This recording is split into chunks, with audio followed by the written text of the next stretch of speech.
Well, it M&M's is are $10. Yeah, but then you get refills all you want. You know.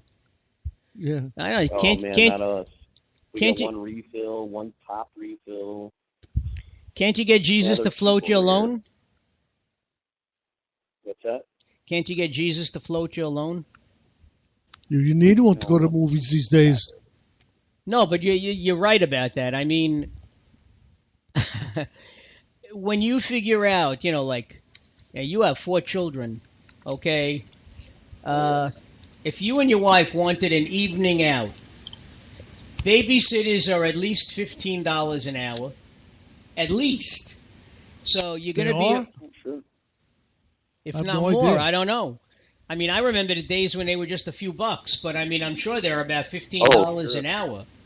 So if you're away for 4 hours, okay, and really when you consider a movie is about an hour and 45 minutes to 2 hours, you go to a restaurant to eat, it's at least another hour. And any time over the 3, you're going to pay the person for 4.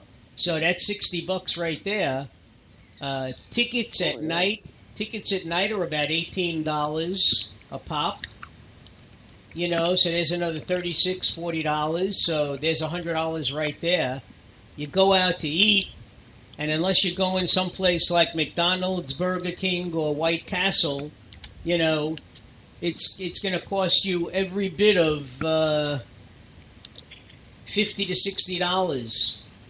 To eat. Listen to you, New Yorkers, with White Castle. We don't have a White Castle over here. Let me tell you, you haven't lived until you've had White Castle. There's no White Or Castle. as my daughter and I like to say, because she has terrible acid reflux, better to have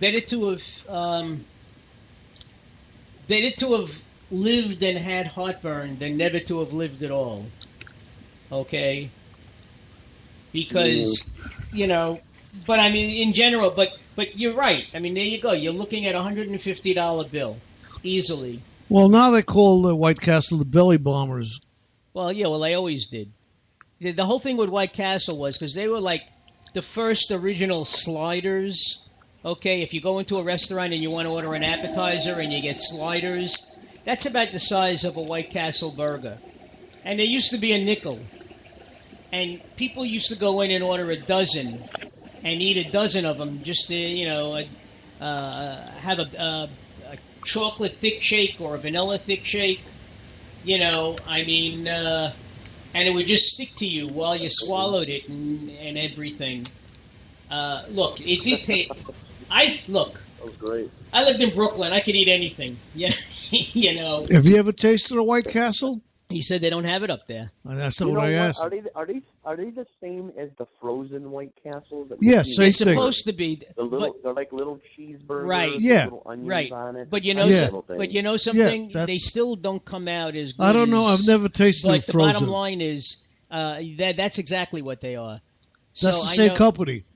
They are. Yeah. And then usually what you do is either you put it into a microwave oven so that it heats all around, or you could put it in, once it thaws out, you could put it in a microwave for like 30 seconds. Whatever the instructions say. The easiest way to do it. Yeah. But so you have an idea what they look like, and you probably have you ever tasted them from the frozen ones? White No. Castle? Yeah. Yeah, I've had those. How do they taste? Well, Mark might be a little No, I'm talking about the frozen ones you're talking about. little bit of against the frozen ones.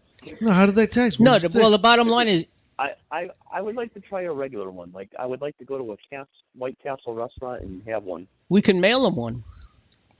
Yeah, right? Yeah, mail me one. Greasy burger. I'm really. No, they say they're the healthiest burgers, if that's possible. What, the greasiest ones? No, the healthiest. What, White Castle? Yeah.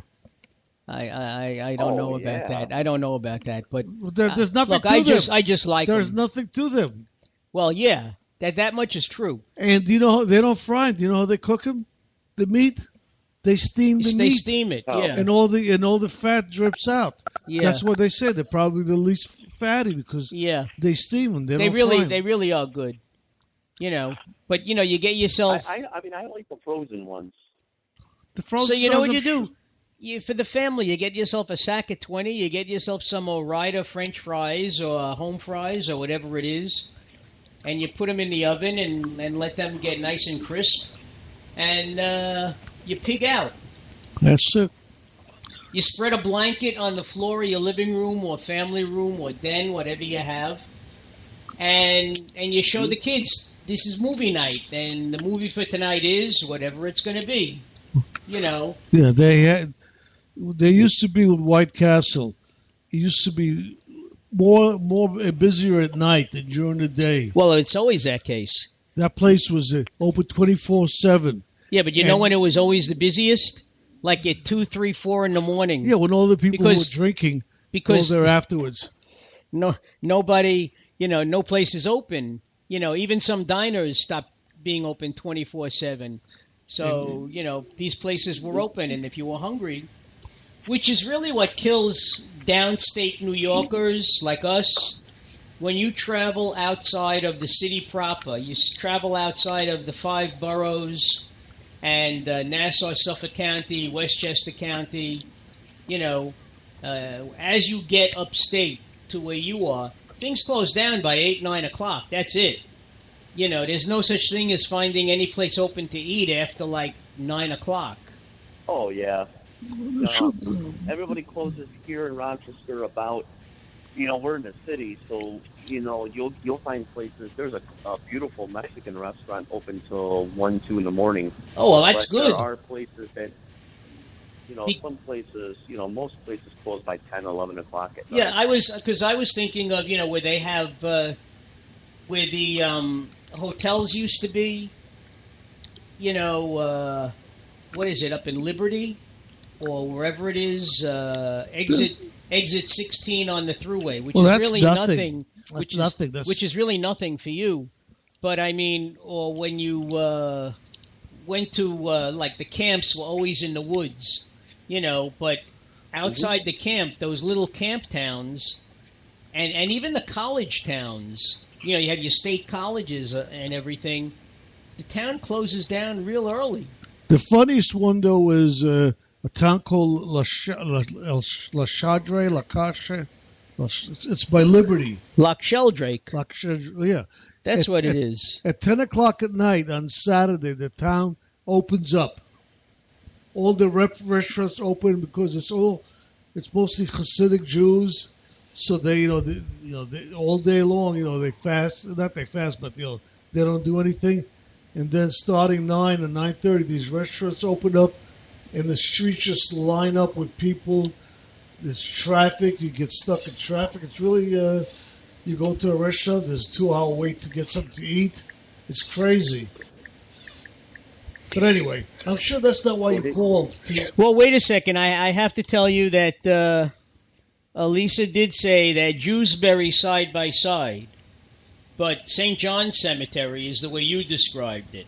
Okay, Catholics bury one on top of the other. Yeah. Italians get a plot for 6 people, and sometimes there's 6 in a grave. They just throw the bodies in, There's got to be a pretty deep grave, I'll tell you that. Oh, and Elisa did say to go out as a couple, it costs at least $100, which we already figured it takes at least $150.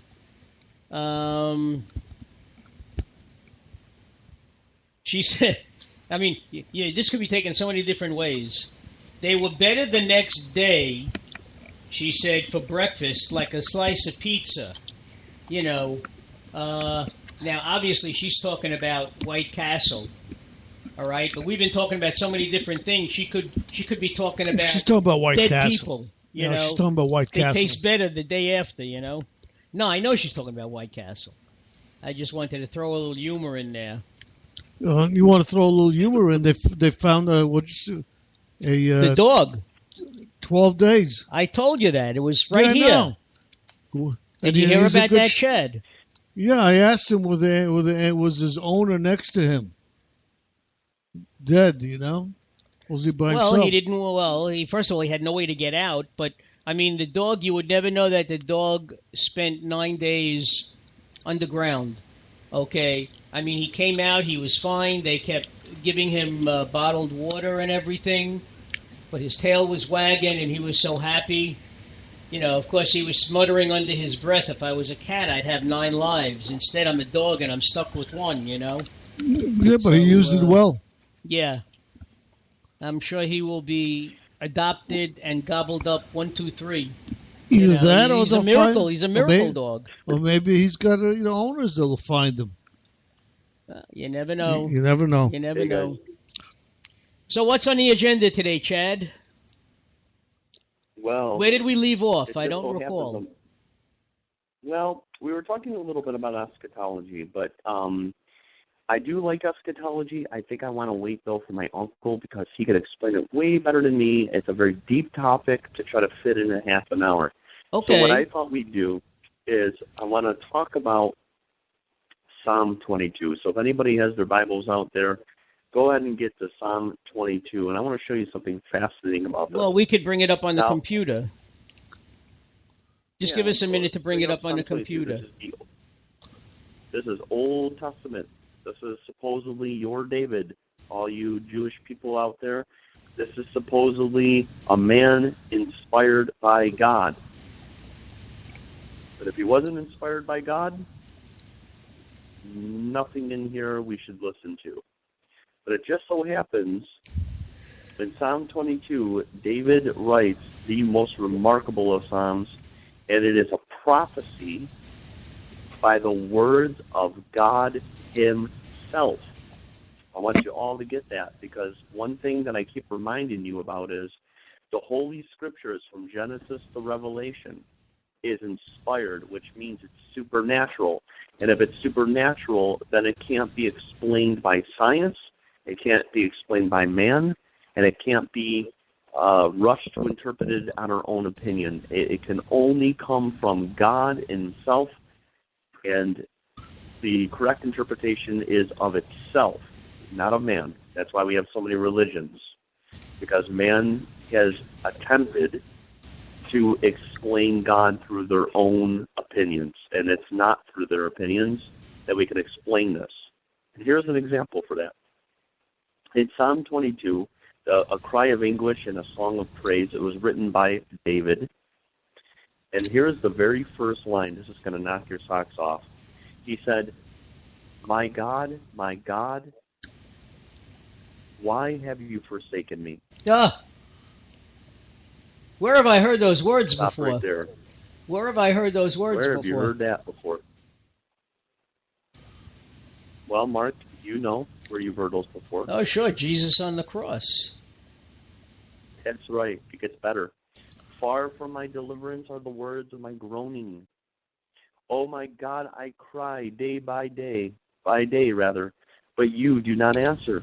And by night, but I have no rest. Yet you are holy. O you who are enthroned upon the praises of Israel, in you our fathers trusted. They trusted you and delivered them, and you have delivered them. To you they cry out and were delivered. In you they trusted and were not disappointed. But I am a worm and not a man, a reproach of men and despised by the people. All who see me sneer at me. They separate with the lips. They wag with their heads, saying, commit yourself to the Lord. Let him deliver him. Where have you heard that before? If you are the Christ, get down on that cross. Come on. If you're really the Son of God, the two men on either side of Jesus. Well, no, it was more the people on the ground. But yes, it's true that the thieves on the cross were also mocking him. No, only one. Only one was really mocking him. The other one actually came to Jesus' defense. Actually, that's true. But what happens in another gospel account, I think it was in Matthew, it actually records both of the thieves making fun of him, and then one of them repents eventually, as we see in John. It's very fascinating. But here in verse 9, look what it says. Yet you are he